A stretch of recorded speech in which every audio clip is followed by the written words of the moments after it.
I'm optimistic, but no, the time to take action was like 10 years ago. We have no planet 2.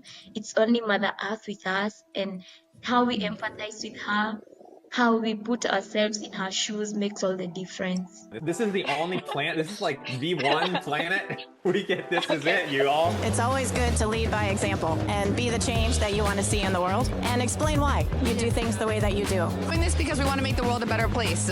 We know that we need to remove CO2, we need to stop emitting so much of it, and we have technology that can do this efficiently and economically. It's all these developments that kind of lead up to big system solutions like this that are helping change the world. Let's make Climate cool again. Let's make the climate cool again. Yeah, Let's make the climate cool again. Thank you. No, thank you. Thank you.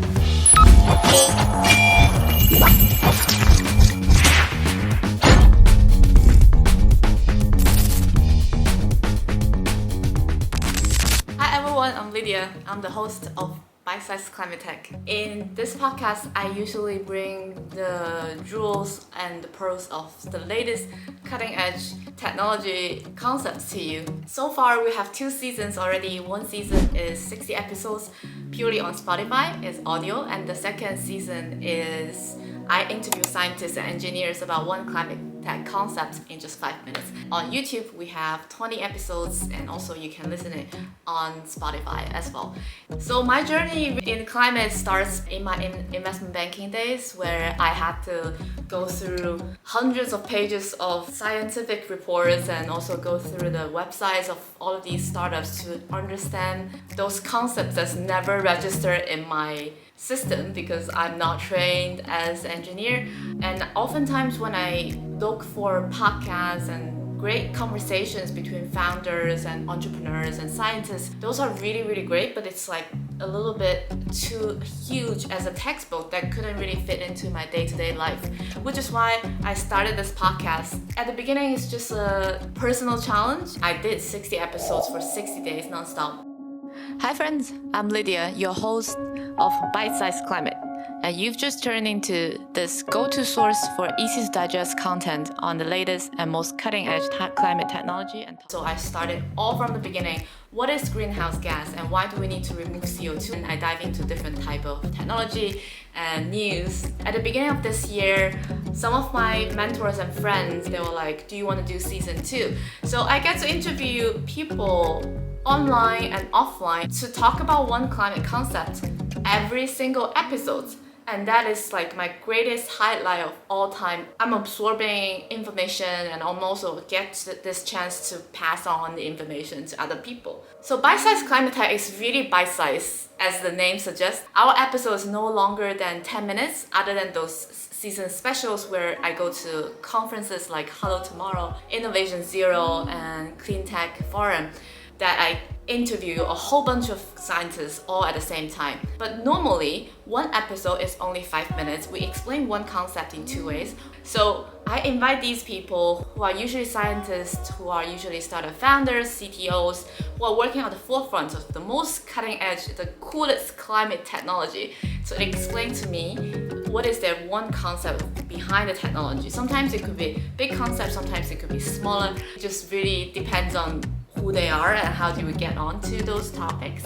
And the second is to explain to a way that an 8-year-old can understand. You know, there's a saying that if you can explain this to an 8-year-old, then you really understand this concept. These people, they're so smart, and most of the time they only talk to other people who are also in the same ecosystem, the same education background. Whenever I ask this question, the funniest part is they just repeat whatever they just told me.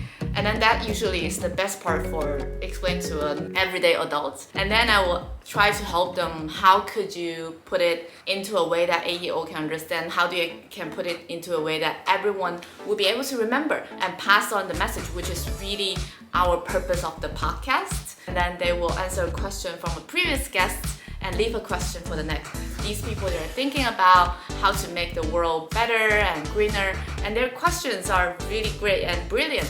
What are some good solutions in climate change adaptation that we feel that we can progress as a society that will help us? What policy changes they would like to see to support the growth of their product? Of infrastructure for all of our new climate tech What's the most important infrastructure that we need to reach our climate goals? Immediate impact of their first sale or first implementation of their technology. Which technology do you think will have the greatest impact on the climate in the shortest time period? Season 2's 20 episode, we have interviewed a lot of CEOs of the early stage companies who are making significant strides in helping our planet become a better place. One of our most popular episodes, you can see it that we talk about the efficiency in nuclear power, and this company called Odin, they actually make nano-nuclear reactors. So Professor Eugene is the lead scientist in this company. He is also a professor in University of Cambridge. So that episode, everyone loves it.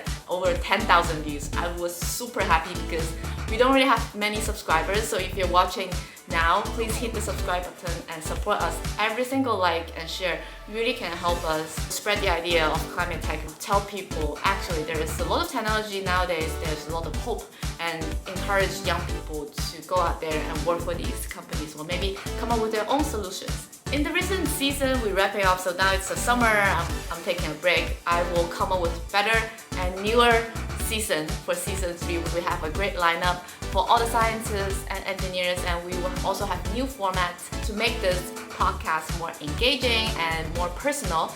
You'll get to know a little bit behind the scenes what's happening with these people's life, but I promise this podcast will never become a 2-hour conversation. We are gearing up for season 3, and season 3 we will launch it in September in Sweden, Malmö, where we got to actually go to one of the best climate tech conference in Europe. It's called the Drop Conference. I was super excited. The organizers are so welcoming and helpful and supportive. They were like, just come, do your thing. So I really appreciate the Drop Conference. Give me this opportunity. Really can't wait to go there and just talk to people who have been working in climate tech to make science fiction into reality. So stay tuned. We'll have launching breakfast events, and we'll do some season 3 specials there. If you haven't subscribed, make sure that you hit the subscribe button, like, share, and subscribe to our content. It really helps us a lot. If you're a scientist or if you're an engineer, feel free to write to us. If you know someone who's your friend, who's a founder, brand, CTO, CEOs who have been working on their startup, and if you know someone who's going to Sweden to go to that conference, do leave a comment down below, reach out to us, and make sure to subscribe our YouTube channel, our Spotify, and also we have Instagram. Remember, everyone has a voice and everyone can do something to protect our climate. And our slogan is always, let's make climate cool again. Together with bite-sized climate tech from me, Lydia, to you, wherever you're listening or watching.